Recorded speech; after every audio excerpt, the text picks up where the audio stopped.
There is nothing wrong with your internet. Do not attempt to adjust your settings. We are controlling the podcast. We control the squealing and the screams. We can make your heart flutter, your eyes blur from tears, or sharpen your mind to crystal clarity. For the next hour, sit back. We are in control of what you hear. We repeat, there is nothing wrong with your settings. You are about to experience the awe and mystery known as the female mind. You are now entering the Fangirl Zone.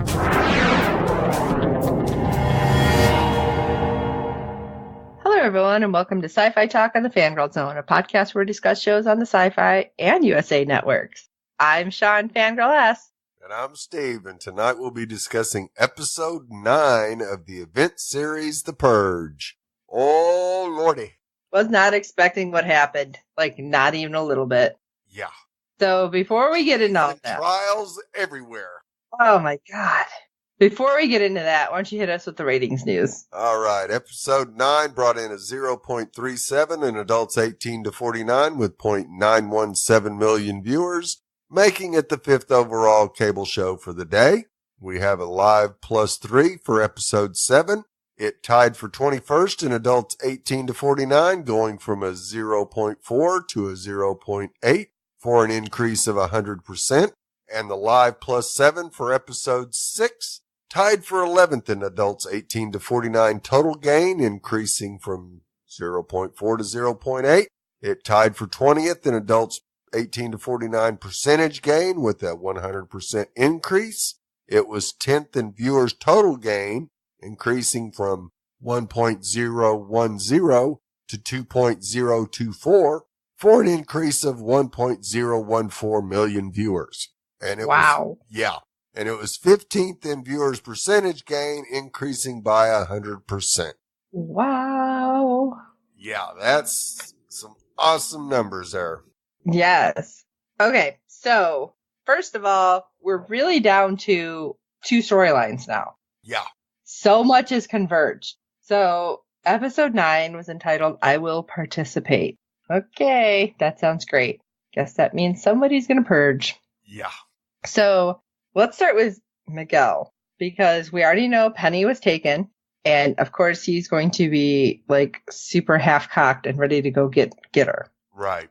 So thankfully, Pete's going to work with him because Pete's got a little more like level-headedness happening. Right. So first, he at least grabs all the kids who were on the cult bus and ushers them in. They're like, you're going to be safe here because they seen what happened. And besides that, unless they're just going to start walking down the street, they're not getting dropped off anywhere. No. Yeah. Of course, like I said, Miguel wants to take off and Pete's like, we need a plan. Right. And so he goes to the security footage. So he's pulling up the photos to try to see what he can get. Well, he gets the van's license plate, which Pete was a cop. He's able to get the address that goes with those plates and find out about Joe. Right. Well, a little bit anyway. Yeah. And it's interesting, all the stuff that we start getting in this episode, like little pieces. Right. It's like, okay, the picture is all coming together. But Miguel and Pete take off into this lawless night, and they're pretty well packed with weapons. Yeah. But they end up at a roadblock, and Pete's like, let me take care of this. And of course, this group of purgers are like, you have to pay the toll. And it was all women. Yeah. And I thought that was interesting. It's like, okay, they're sticking together, much like the matron saints. Right. Nobody's taken one, right? Yep. And he's trying to talk his way through, and Miguel gets out, and Pete's like, giving him like the hold off sign. Right. And he's like, I'm Pete. And they're like, I don't care. I'm Pete the cop. And all but one girl is like, oh. Yeah. And this is when I had to text Steve and I'm like, what's going on? Because we get some information, which I think would be great if they do another episode to go back, or another season to go back and even talk about this. Absolutely. This would be a good storyline to follow. Because apparently Pete was involved with something called Blue Friday, where the other officers in his precinct decided that, yes, on Purge night, they would basically start taking their own justice on these criminals, and he stopped them from doing that. Because we find out they were dirty cops, too. Yeah. So would it have just been criminals? Now, on one hand, you can see it. It's like, okay, you get frustrated with the system. Okay, you know that there's this person who is like beating his children and his wife or significant other, and they put him in the hospital, and they keep getting let off, or this drug dealer. And I can see a cop getting frustrated and be like, I'm taking these people out. Absolutely. But when we find out that they were dirty cops, it's like, oh, they're just going to take out all sorts of people. Right. And Pete went against them, and that's how he got in trouble with his higher-ups. We get a little bit of the information. Right. But that's how he became off-limits to Purgers. Yeah. And the one girl I thought was going to try to go after him anyway. Yeah. Because she didn't know. And Pete explaining this as they're driving to Joe's house. And he's like, there's going to be a time where I'm not off-limits because people won't even know what happened. Right. And it's kind of interesting because you think back to the movies, and you had one of the women whose name escapes me right now, who was riding around in an ambulance that night. Same thing. Like, she did something big and way back, kind of made a name for herself, and so she's off limit. Right. So it's like, okay, so some people are doing things that are good, and they're at least getting like that street cred where Yes. they're like, we're not going to screw with them because they actually did something for us. Right.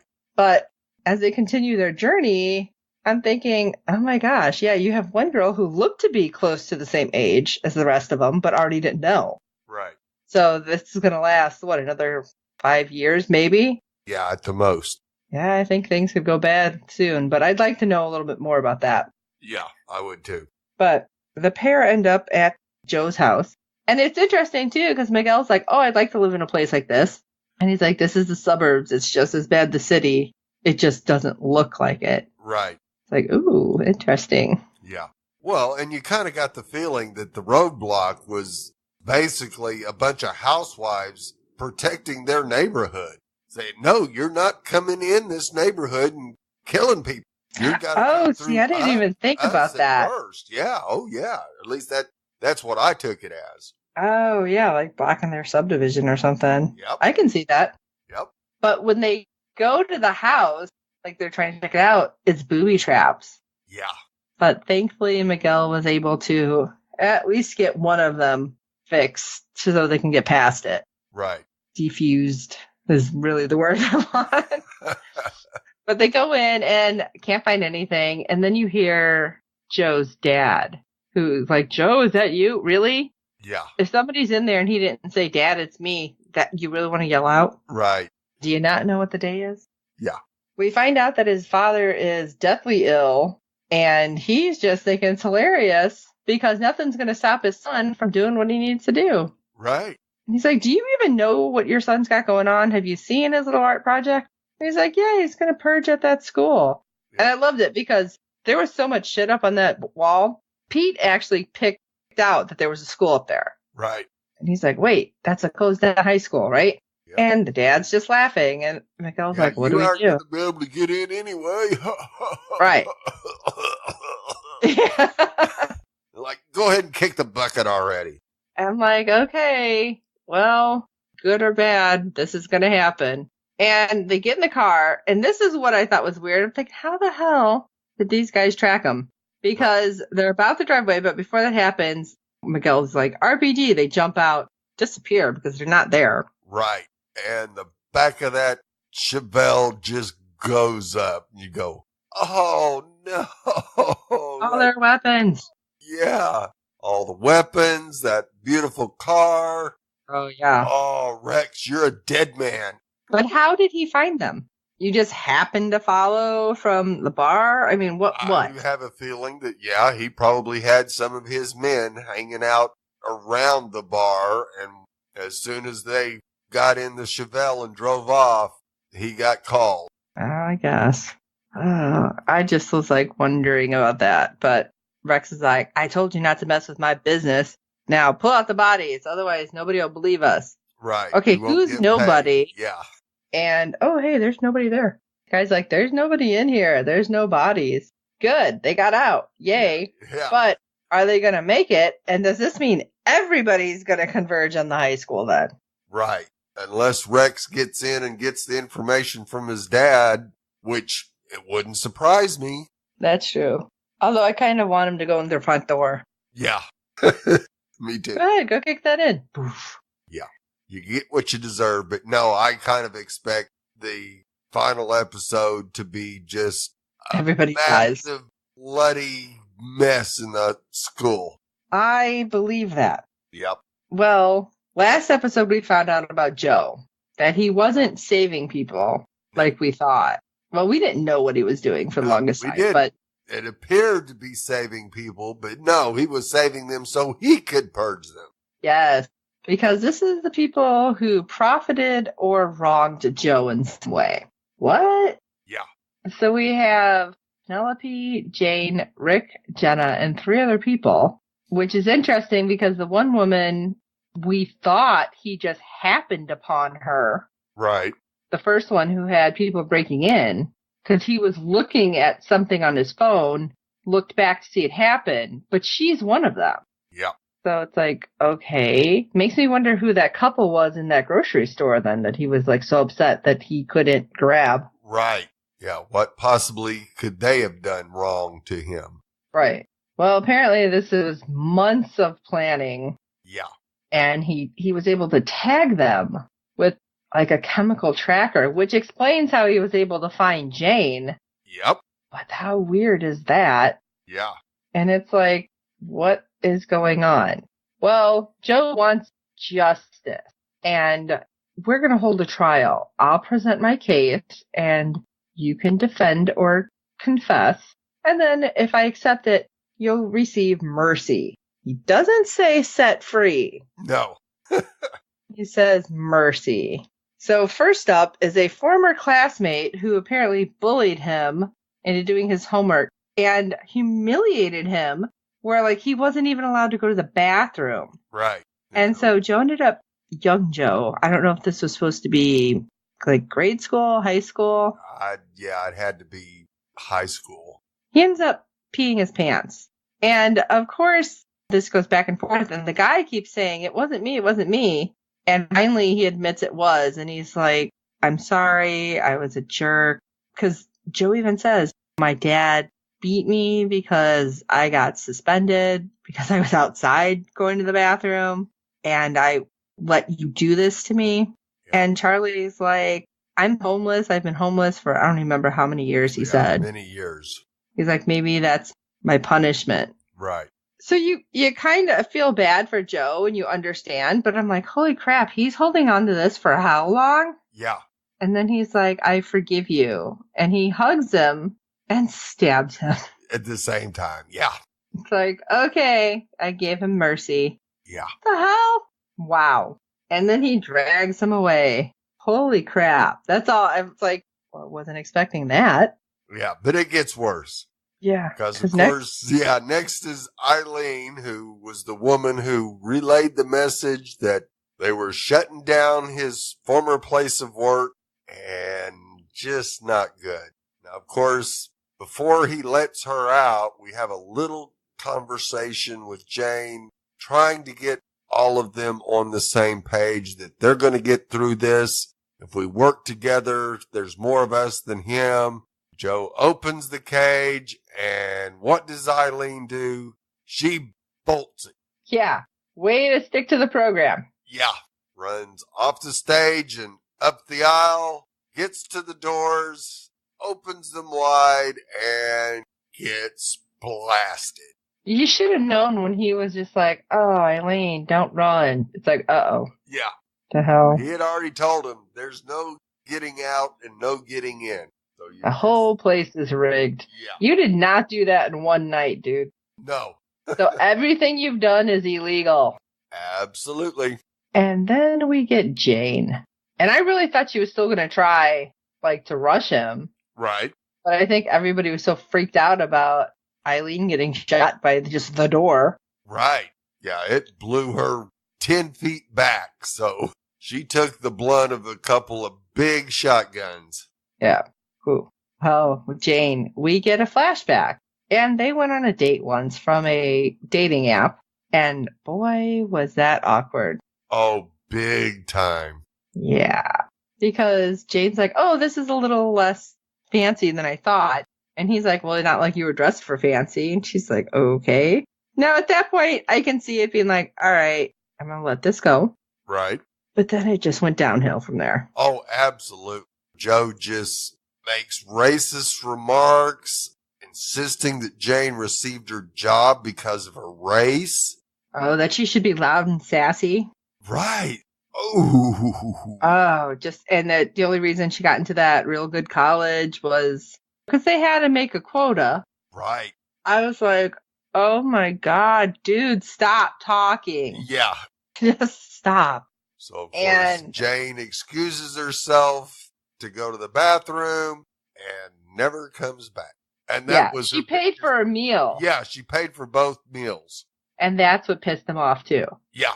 Wow. And so when Joe's like, confess, and she's like, yeah, I did that because you were being a jackass. Yeah, absolutely. Yeah, I've had to sit and deal with comments like that from people all my life. And no, I'm not going to sit and laugh one more time. And really, you want to purge me and kill me because of a bad date? Yeah. Most people just put on their big girl pants and move the hell on. Yeah. And he's like, oh, really? Then why'd you purge your boss earlier? So she does confess to that. And she's like, it doesn't make me feel better. And it's not going to make me feel less shameful. Right. And it's not going to make my life easier. Nope. But see, at this point, I'm kind of surprised she didn't say, because he was also touching me. Okay. Yeah. This was not just a bad date. He put hands on me. Yeah. He was letting other people put hands on me. This was something different than a craptastic date. Right. I can't believe you're holding on to the fact that it was a bad date. Right. Good God. And of course, when Joe points his gun at Jane, that's just enough to set her off. She is able to knock it out of his hand and begins to fight back. And then he gets on top of her and is strangling her. Right. And he's like so pissed, and you hear him like yelling, and then she's like stops struggling, and it's like, crap, is she dead? I was hoping she was faking it. Right. And then like as he dragged her away to go put her with the other ones, she was going to grab his gun and shoot him. Right. That didn't happen. No, it didn't. I don't know if he killed her or just strangled her to the point where she's like knocked out. Right. Like I wasn't sure, and I did text Steve with this one. I'm like, oh my God, I did not see this coming. No. Is she dead? I'm still not sure though. No, not at all. And it's like, that was some kind of cliffhanger to leave us on. Right. And then Penny's like, I've never met you before. Why are you purging me? Yeah. And it turns out because when he held the door, she didn't say thank you. And you're what's wrong with this world. And oh my God. Yeah. Okay. Let me tell you something. I had surgery on my foot. I'm using a knee walker. Do you know how many assholes will stand in front of the door? Yeah. Not even move over so I can open it myself? I had one. I was leaving a restaurant. And he's standing there in front of the door. I'm like, excuse me. Oh. And he moves out. Doesn't grab the door for me. No. So I am fighting with this thing, which if you've ever seen them, they're not exactly super easy to deal with when you're trying to get a door. Nope. So I open the door. And then as I'm opening the second door to leave, all of a sudden he's like, oh, you're leaving? I'll get the door. And he grabs the other door on the other side. I'm like, what? And I'm thinking about this. I'm like, should I say thank you or should I just look at him like, what the hell are you doing? Right. Like, seriously, this was going through my head and I'm like, this is really strange. I don't know how to react to this. Right. But then I'm not about to go kill somebody because they didn't hold the door open for me. Right. Not like Joe. Right. So Joe, I think he had a whole lot of other shit pent up. Right. And so now out of the people we started with, we have Penelope, Rick, and Jenna, and one other woman who we found out worked at either a hospital or insurance company because she did say, I turned down your father because he's terminal. Anybody would have done it. It's like, oh, crap. Yeah. You're just done. Yeah. There ain't no way you're getting out of this alive. Right. But yeah, it's not her turn yet. Right. And I thought it was interesting though, because in the cell, Jenna's like, you need to tell me why he thinks we wronged him. Right. And he's like, he needs a security system for us. So that's how he got in, which is interesting because I think that's how he got into Jane's bosses too. Right. Absolutely. Because we did find out too in the date that he started doing security systems. Yep. Okay. So you kind of recreated yourself. That's great. But this is also one reason that I get nervous about people who are selling security systems because it's like, what if they have the codes? They know how to get in. What if they disable everything? Oh my God, I'm going to die. I don't even have one. I'm just thinking, I'm going to die. No, that's why you have a big dog and booby traps. I don't know. Yeah. But anyway, this one shocked me. I don't know about you, but this one really shocked me because I was not expecting this from Joe at all. No. What did you guys think about it? Were you expecting this is the way it was going with Joe? Shoot us an email at syfytalk@fangirlzone.com. That's SYFY talk. Or go over to fangirlzone.com. Look, I'm just adding new web pages for us. You can go to our contact page. Yeah, SyFy just hired us. Wow. That would be amazing. If you're listening, SyFy, I do want to work for you. Yeah. I just can't afford to live in LA. And you can have SyFy talk as well. Check out the webpage, go to the contact page. You can hit us up from there. And while you're at it, if you can rate and review us on iTunes and every other platform you find us on, because good ratings and reviews help other fans of the show find us. Tell your friends about this because this is an awesome show. I want more. I really do. Oh, absolutely. So for this really unexpected episode of SyFy Talk, I am Sean Fangirl S. And I'm Steve. I'm not a bomb tech, but I think I can disable it. Maybe step back. And until next time.